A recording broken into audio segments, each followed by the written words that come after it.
over this period of time, you started experimenting, and you talk about Emma's earache and how you healed that yourself, because the antibiotics, we know that drugs are a sticking plaster, that Western medicine is a sticking plaster, and so you discovered something that sorted out the earache. Would you like to share that with us?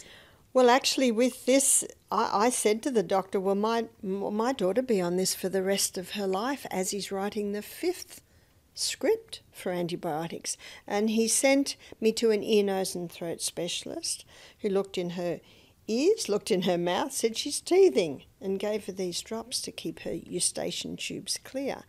And that was it. So it was actually 2 years later with my next child who got an earache. I didn't go to the doctor, and I did not go to my family because I got pressure. You must do something about the ears. There was a little old lady living next door, and I went to her. I said, what did your mother do when you had an earache?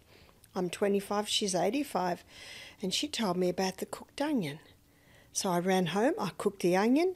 James slept for 2 hours, and he's 45 now, and he's never had another earache. So I was impressed. Yeah, no, it's very impressive. So for anybody that doesn't know the cooked onion hack, could you please explain it to us? Sorry to interrupt this podcast. The Wellness Way has got a brand new interactive ebook out. I've created a beginner's guide to your natural health systems to help you navigate through the jungle of natural health. A banquet of knowledge wrapped up in a simple ebook, featuring some of my top guests from the podcast. As an added bonus, I've even thrown in my meditation album, The Wellness Awakening, From Past Lives to Passing. Head over to my webpage, phyllyjlay.com, to grab your copy now. And while you're there, why don't you sign up for my newsletter?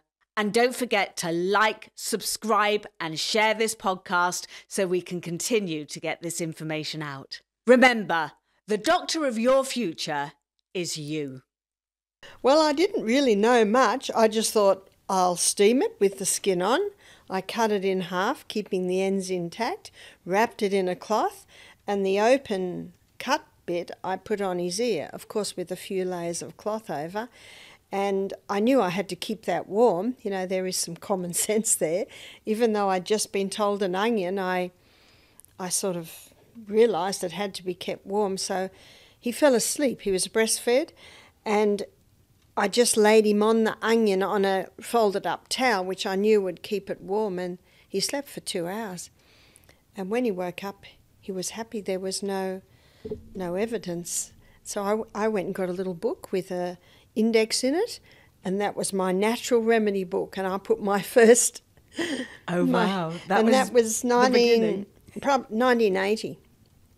That and is I amazing. put my first natural remedy in there. Cooked onion poultice for ears. Oh, well, have you still got that book of all your remedies? Somewhere. Are you ever going to publish that, Barbara? Well, it sort of expanded. As these things do.